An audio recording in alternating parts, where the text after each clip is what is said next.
Coucou tout le monde, je suis super contente de vous retrouver. Alors aujourd'hui, on va coudre ensemble la blouse cerise. C'est une blouse que j'ai imaginée plissée. Je voulais un col super classe et en même temps très facile à coudre. Elle est déclinable avec ou sans manches, pour enfants, pour femmes et on peut même en faire une robe très facilement.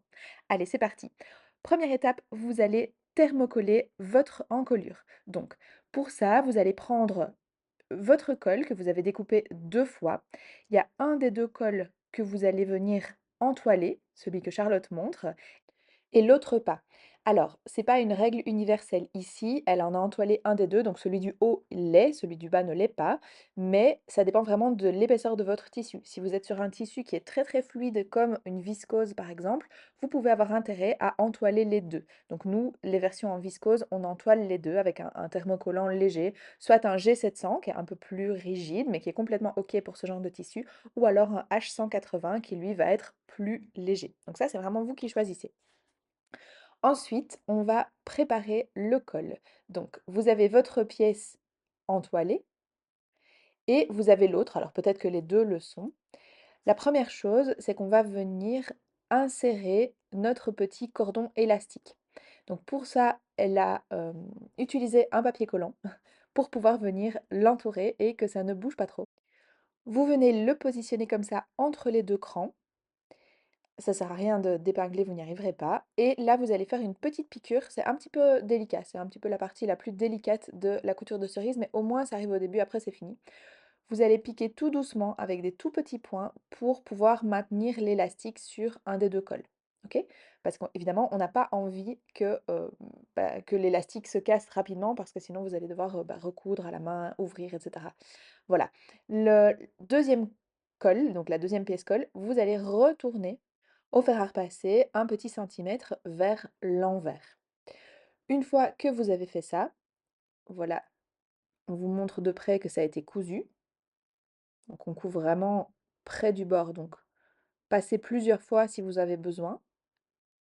Ça ne se verra pas de toute façon. Le but c'est que ça tienne bien. Vous allez épingler endroit contre endroit vos deux cols. Donc au niveau du plus petit arrondi des deux, vous épinglez aussi bien l'arrondi que les deux petits côtés. Et là, vous allez voir que de nouveau, on va repasser avec une piqûre sur le cordon. Et donc, le fait de le faire comme ça en 2 fois, ça nous permet de un, d'avoir quelque chose de plus facile. C'est plus facile de coudre le cordon comme ça que directement entre les 2 épaisseurs. Et de 2, d'avoir 2 piqûres sur ce cordon et donc de le maintenir beaucoup mieux. Une fois que c'est fait, vous allez passer à la machine et vous piquez les petits côtés, l'arrondi et l'autre petit côté en repassant sur ce cordon. On va cranter les angles et les arrondis. Donc on va dégarnir l'angle ici, sans couper trop dans le cordon. Donc, attention de ne pas aller trop loin, mais ici vous avez encore votre centimètre de marge de couture, hein, donc tout va bien. Donc on ne coupe pas au ras de la piqûre, mais il y a bien un centimètre de marge de couture en plus. Parce que là, sur la vidéo, on dirait qu'elle vient couper vraiment tout près, mais pas du tout. Elle a sa marge de couture et donc elle a sa sécurité. On va cranter les arrondis et puis retourner le col sur l'endroit. Vous voyez, elle utilise toujours la même technique de venir plier dans l'angle. On utilise quelque chose pour, donc de pointu mais pas trop. Ici, ça s'appelle un outil d'aide à la confection d'angle, de manière très peu originale. On en a en vert, enfin en bleu comme ça, turquoise et en rose. Euh, et voilà, voilà votre petit cordon qui est sorti. N'hésitez pas à tirer dessus pour être sûr que tout va bien. Et puis vous allez utiliser le fer à repasser pour venir placer votre col correctement. Vous avez donc bien un côté qui est repassé et un côté qui ne l'est pas. Et donc vous avez 1 centimètre de différence entre les deux. Voilà, voilà. Votre col est prêt. On va s'occuper du reste et le mettre de côté pour le moment. C'est parti pour la préparation des plis. Donc au niveau du milieu devant, il y a plusieurs plis, ce qui rend évidemment la blouse absolument magnifique. Donc vous allez voir, c'est très facile à faire. Donc la première chose, c'est que vous prenez votre pièce devant et vous allez déjà surfiler ou surjeter les emmanchures et les sous-bras. Donc les sous-bras, c'est ce qui vient en dessous du bras. Vous m'entendez souvent utiliser ce mot. Voilà à quoi ressemble votre pièce. C'est toujours un peu spécial les formes avec les plis, mais c'est normal, c'est pour que ça se mette bien l'un sur l'autre. Et donc, on va commencer, donc vous mettez votre pièce sur l'endroit, et puis vous allez commencer à utiliser l'écran pour plier. Donc, l'objectif, c'est de plier les plis extérieurs vers le milieu. Et par contre, le pli du milieu, c'est un pli creux. Donc, c'est-à-dire que de part et d'autre, on va le plier vers le milieu. Et donc, vous allez avoir un pli, oui, qui s'appelle vraiment juste un pli creux. Donc, on vous montre comment faire. Ici, on commence par le pli creux, donc le pli du milieu. Elle va le marquer avec une épingle. On va essayer de vous montrer le plus possible. C'est un tissu à motif, donc c'est pas toujours le plus simple. Mais en même temps, avec les motifs, on voit mieux l'endroit de l'envers. Donc ici, elle a marqué le milieu devant. Vous n'avez pas besoin de le faire. Elle l'a fait pour que vous puissiez suivre correctement. On va plier au niveau du cran et venir placer ce cran sur le milieu devant. Et hop, on épingle. Là, il faut être précis. Donc elle va même utiliser 2 épingles pour que ça ne bouge pas et on fait la même chose, donc on plie au niveau du cran et le petit cran vient se poser devant. On est en train de faire ici une version enfant, d'accord? Donc forcément les plis sur adultes sont un petit peu plus larges, d'accord? Donc si vous avez l'impression d'avoir un pli plus large, vous êtes simplement en train de coudre une version pour adultes ou une version plus grande. Même chose ici, donc vous allez faire correspondre ce pli, donc ce cran plutôt, sur le cran juste à côté. Et donc, ça doit se mettre parfaitement. Vous voyez que l'encolure se forme parfaitement, ça veut dire que vous avez les bons crans. Sinon, c'est que vous êtes décalé d'un cran et c'est pas grave, vous prenez l'autre. Et vous faites la même chose de l'autre côté. Et donc, le but, c'est de mettre les crans vers l'intérieur. Tous les crans vont vers, tous les plis, pardon, vont vers l'intérieur. Et vous faites la même chose une troisième fois. Donc, pour la troisième fois, vous avez ce creux là entre les deux, qui devient de plus en plus grand. Et vous allez le positionner sur le cran juste à côté. Vraiment, c'est très très simple. Et voilà. Et donc, cet effet magnifique que vous avez sur la blouse, bah, en fait, il est obtenu simplement comme ça. Puis on va faire une petite surpiqûre et puis on va travailler le vêtement comme si on avait une encolure normale. Rien de plus facile que ça. Tant que vous êtes bien précise pour faire correspondre vos crans et donc créer votre belle encolure, il n'y a pas de problème. J'en parlerai sûrement plus tard, mais au niveau du repassage, j'en profite ici, tant qu'on voit ce que Charlotte fait. Au niveau du repassage, il ne faudra pas repasser les plis jusqu'au bout, d'accord? On repasse même pas les plis, on ne les aplatit pas, c'est moins joli, et ça risquerait de faire des marques aussi. Donc vous allez simplement repasser le vêtement et puis les plis vont se mettre au-dessus, naturellement. Donc ici, vous allez venir faire une petite, piqûre de maintien à 5 millimètres pour, pour qu'au moment où vous allez, monter votre vêtement, vous ne vous retrouviez pas avec des pièces qui peuvent se décaler, qui peuvent bouger. Donc ici, on a simplement piqué à 5 millimètres pour pouvoir faire en sorte que ça ne bouge pas. Vous enlevez le petit surplus, la petite marge de couture là qui n'a rien à faire ici. Vous pouvez l'enlever et on est déjà prêt à passer à la suite. Là, votre devant est complètement terminé. On va maintenant s'occuper du dos. On va préparer la goutte. Alors on appelle ça une goutte, même si elle n'a pas la forme de goutte, elle est tout à fait droite.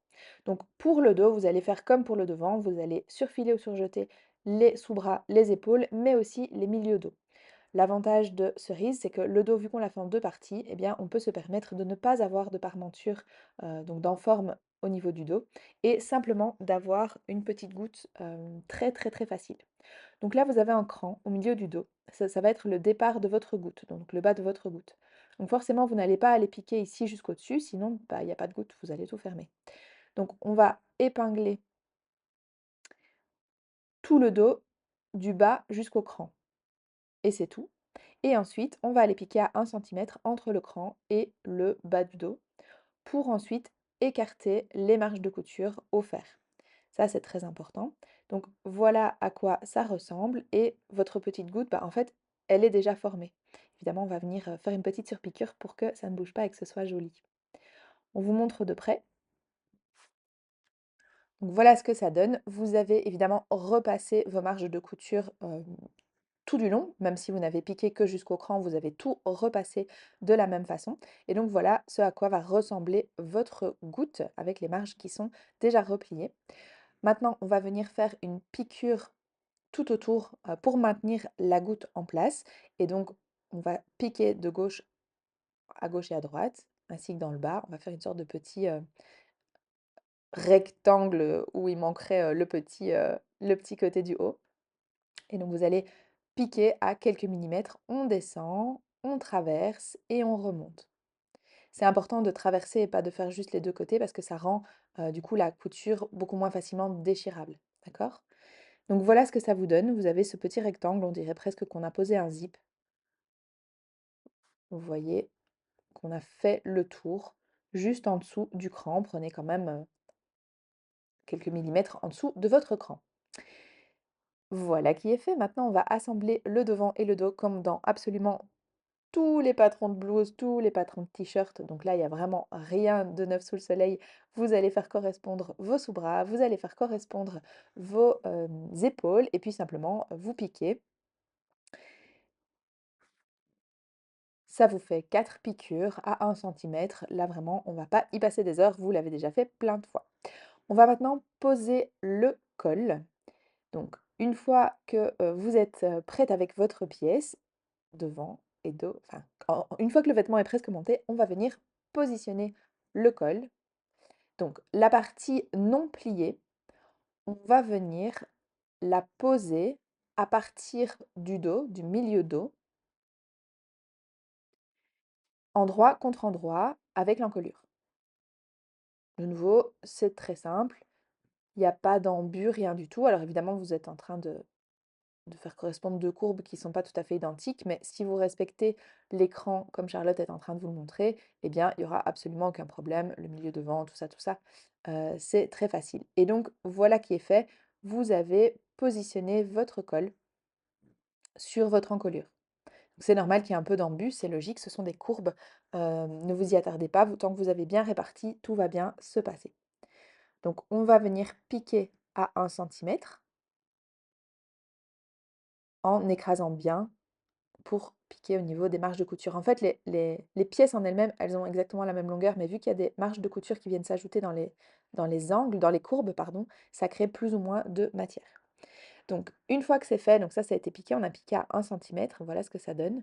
Vous voyez que notre pré-piqûre, le fait qu'on avait déjà piqué les, les plis, eh ben, nous a aidé fortement, sinon on aurait eu du mal à être précis.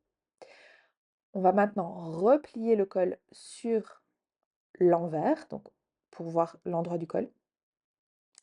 Et là, on va venir épingler en faisant en sorte de prendre les marges de couture, on va vous montrer de plus près, ce sera plus facile, prendre les marges de couture en sandwich. Comme ça, ben, on va avoir une finition de col qui est absolument parfaite. Vous dirigez donc les marges de couture vers le haut, donc vers le col, pour qu'elles soient donc bien prises en sandwich entre les 2 pièces d'encolure. Et puis, vous retournez l'intérieur de votre col dessus et en fait, ça va se mettre parfaitement. Et là, on va venir faire une petite surpiqûre à environ 2 millimètres. Donc prenez le temps d'épingler correctement. De nouveau, il ne doit pas y avoir de plis. Ça prend un petit peu de temps d'épingler pour être bien certaine que le haut, enfin plutôt que les marges de couture se retrouvent bien dans le col. Mais voilà, c'est vraiment très très simple. Donc même si vous êtes débutante, il n'y a absolument aucun moyen de rater ça. Comme je vous ai dit, je trouve que la partie la plus difficile, avec des guillemets, de cerise, même alors que pourtant c'est une blouse qui a l'air très sophistiquée, bah, en fait la partie la plus difficile, moi je trouve que c'est le cordon. C'est arriver à piquer correctement le cordon, sur le col. Une fois que c'est fait, franchement, vous avez presque fini. Donc voilà, vous voyez que notre col est super joli. On va venir le piquer à 2 millimètres. Vous avez épinglé bien partout. Vous voyez que Charlotte, alors qu'elle a un niveau de couture absolument énorme, elle épingle vraiment beaucoup. D'accord? Donc n'ayez pas peur d'épingler vraiment beaucoup non plus. C'est pas une marque de faiblesse. Et donc là, vous venez piquer simplement à 2 millimètres tout du long. Vous piquez évidemment si possible sur l'endroit. N'hésitez pas à faufiler si jamais vous avez peur que ça bouge. Normalement pas, mais vous pouvez vraiment faufiler, vraiment bord à bord, comme ça vous êtes sûr que ça ne bouge pas. Et donc vous allez pouvoir faire votre surpiqûre, on va vous montrer. Vous écartez bien votre tissu, évidemment sans trop tirer dessus. Et hop, c'est parti. d'un côté à l'autre. On va faire tout le tour du col. On va aussi surpiquer le haut. Donc quand vous arrivez à la fin, au niveau du bas, vous retournez, enfin pardon, vous plantez votre aiguille, vous tournez de 90 ou 90 degrés et hop, vous faites tout le tour. Ok, ça va vous permettre d'avoir un col qui ne va pas bouger dans le temps. Parce qu'en plus, il est entoilé et donc ça pourrait bouger au lavage si on ne le faisait pas. Et donc, il vaut mieux surpiquer. Donc à 2 millimètres partout. Ça vous fait en plus encore une piqûre supplémentaire sur votre fameux cordon. Là, ça fait 3 fois que vous piquez dessus, donc tout va bien se passer. Il ne va pas bouger, même si une des 3 piqûres n'était pas incroyable. Et bien, c'est pas grave. Vous en avez 3. Donc voilà ce que donne le petit col. De nouveau, là, c'est une version enfant, donc ça a l'air très petit dans les mains de Charlotte, c'est normal. Et voilà ce que ça donne à l'intérieur. Vous allez avoir un petit peu, environ 2-3 millimètres. On va maintenant poser la manche. C'est une option évidemment. Vous n'êtes pas obligé de mettre une manche. Si vous n'en mettez pas, vous allez mettre un biais invisible et on vous montre juste après comment le monter. Donc là, ici, on va s'occuper de la manche. C'est une manche avec un volant qui est inclus. Donc c'est-à-dire qu'il n'y a qu'une seule pièce manche. On ne vient pas rajouter, on rajoute rien du tout. Vous allez replier comme d'habitude votre manche endroit contre endroit, épingler, vous connaissez tout ça, ou pas, parce que peut-être que c'est un de vos premiers hauts. C'est tout à fait possible de le faire avec cerise. Je ne sais pas si je commencerai par celui-là, mais techniquement, c'est tout à fait faisable. Vous allez piquer à 1 centimètre, écarter vos marges de couture au fer et vous allez pouvoir aussi, créer l'ourlet. Donc vous voyez que, sur la pièce de droite, on l'a déjà fait. Donc comment est-ce que vous allez le faire? Eh bien, vous allez simplement c'est un simple rempli. Donc vous avez surjeté, le bas de la manche. Ça, j'avais oublié de le dire. Mais vous l'aviez vu, si vous ne l'avez pas vu, il est toujours temps de le faire. Et vous allez replier votre ourlet selon l'écran. Voilà. Repasser. Voilà ce que ça donne. Et puis, vous allez pouvoir venir piquer. On va faire ici une coulisse. Donc, on va piquer tout autour, tout pile au bord, donc vraiment à 2-3 millimètres. OK. Et aussi 1 centimètre plus loin. Donc, et entre les deux, on va venir passer un élastique. Donc, vous piquez à 3 millimètres, vous piquez. N'hésitez pas à adapter la largeur de votre coulisse à votre élastique. Si vous avez un élastique plus petit, parce que nous, on propose du 1 centimètre, mais si vous avez un 5 millimètres, bah, vous pouvez faire une coulisse de peut-être 8 millimètres. Si vous avez un élastique de 10 millimètres, vous pouvez plutôt faire une coulisse de 12-13 millimètres. D'accord? Comme ça, il y a un petit peu d'aisance au niveau de l'élastique, mais pas trop pour ne pas qu'il passe son temps à se retourner. Attention, la piqûre vers le bord de la manche, donc vers le poignet, bah, vous la faites en entier. Par contre, la surpiqûre au niveau de l'intérieur du bras, donc du haut du bras, donc celle qui est la plus au bord de l'ourlet, j'espère que je m'exprime bien, il vous faut une ouverture pour pouvoir passer l'élastique ensuite. D'accord? Donc ici, on a laissé, ça se voit pas très facilement sur une vidéo, mais par contre, on a une surpiqûre qui est complète et on en a une qui ne l'est pas, et vous allez voir tout de suite laquelle, puisque de toute façon, Charlotte va passer son élastique dedans. Donc voilà. Ici, elle a laissé l'ouverture au niveau de la couture du sous-bras. On va faire passer l'élastique tout du long. Elle va évidemment bien faire attention à ne pas alors moi souvent je mets, une deuxième épingle à nourrice au niveau de l'arrière de l'élastique parce que me connaissant, je vais, forcément, hem, faire en sorte que le l'élastique rentre en entier dedans, d'accord? Donc une fois que c'est fait, voilà ce que ça vous donne. Et là, vous allez épingler, donc prenez toujours évidemment un peu trop d'élastique et puis vous allez pouvoir, régler par rapport à ce que vous voulez. Moi, je vous conseille que l'élastique ne soit pas trop serré, sinon la manche aura tendance à remonter. Vous allez, épingler comme ça les 2 élastiques l'un sur l'autre et puis effectuer une piqûre, à la machine ou à la main pour les maintenir ensemble. Ça, c'est vraiment comme vous le sentez. Voilà ce que ça donne une fois que c'est fait. C'est super joli et en même temps, c'est vraiment très très facile. Et il vous reste à aller fermer votre ouverture. Si jamais c'est pour offrir, ne fermez pas l'ouverture. Vous pourrez encore modifier l'élastique au dernier moment sans devoir découdre. Une fois que vous avez terminé le bas de la manche, on va venir poser la manche sur le haut. Là, il y a quelques fronces au niveau de la tête de manche. Donc ici, vous voyez que Charlotte, vous voyez peut-être pas bien, mais elle a mis des fils de fronce. C'est-à-dire qu'elle a fait, elle, sur une seule épaisseur pour quelques centimètres, il y a pas besoin de faire 2 rangées de fils de fronce. Elle a piqué entre les 2 crans, à point très, très large, sans point d'arrêt ni au début ni à la fin et en laissant les fils, dépasser aussi bien au début à la fin. Ça lui permet de tirer un petit peu pour pouvoir, effectuer quelques petites fronces. Il y en a pas beaucoup, mais il y en a quand même un petit peu pour avoir de l'aisance et puis, comme ça, elle fait en sorte que les 2 crans, vous voyez, voilà ce que ça donne.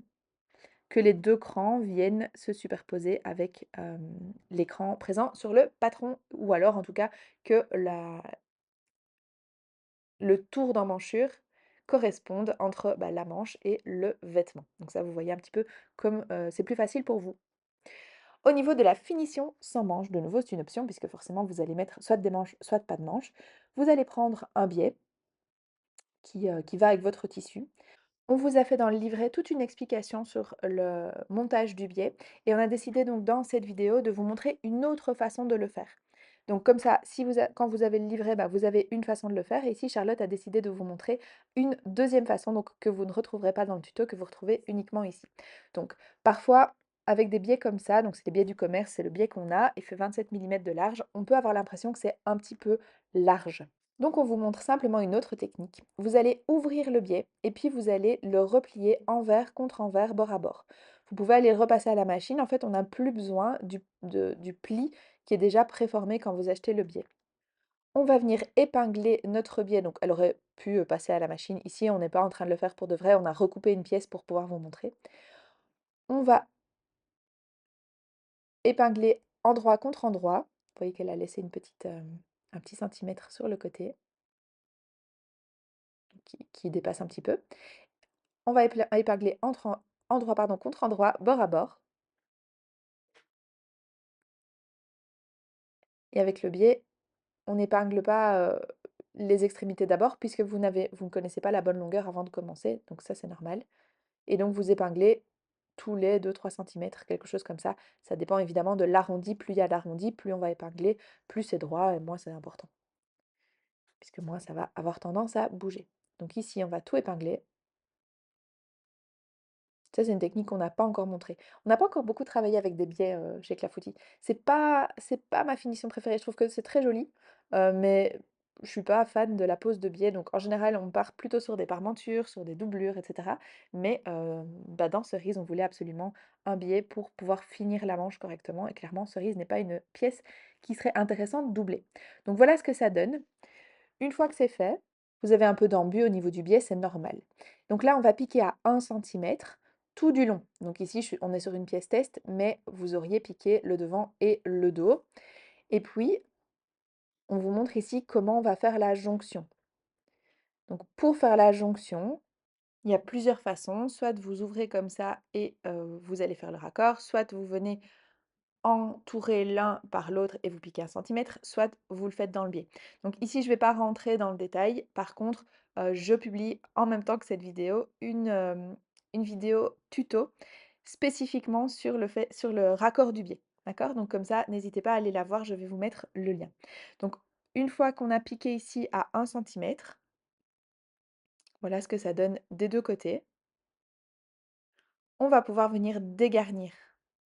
Pourquoi? Pour ne pas avoir trop d'épaisseur, tout simplement. Donc vous allez couper environ la moitié de la marge de couture.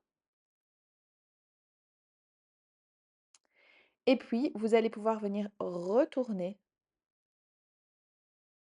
vers l'intérieur, vers l'envers plutôt. Retourner sur l'envers votre biais. Vous allez repasser correctement. D'abord, on retourne bien avec les doigts, puis on vient repasser. Il ne faut pas qu'on voit le biais sur l'extérieur. Donc n'hésitez pas à laisser toujours un petit millimètre de tissu principal. Donc il n'y a pas besoin d'être bord à bord. On a besoin que le tissu principal dépasse un tout petit peu. Donc voilà ce que ça donne une fois que c'est repassé. Et là, on vient surpiquer à 2 millimètres environ du bord du biais. Et voilà, vous avez vu une autre façon, un petit peu moins connue, de poser un biais invisible avec un peu moins d'épaisseur. Et donc ici, notamment, surtout pour un vêtement enfant dans ce cas-ci, bah, en fait, si on avait posé le biais de façon un peu plus classique, bah, on aurait eu un biais très large. Vous voyez?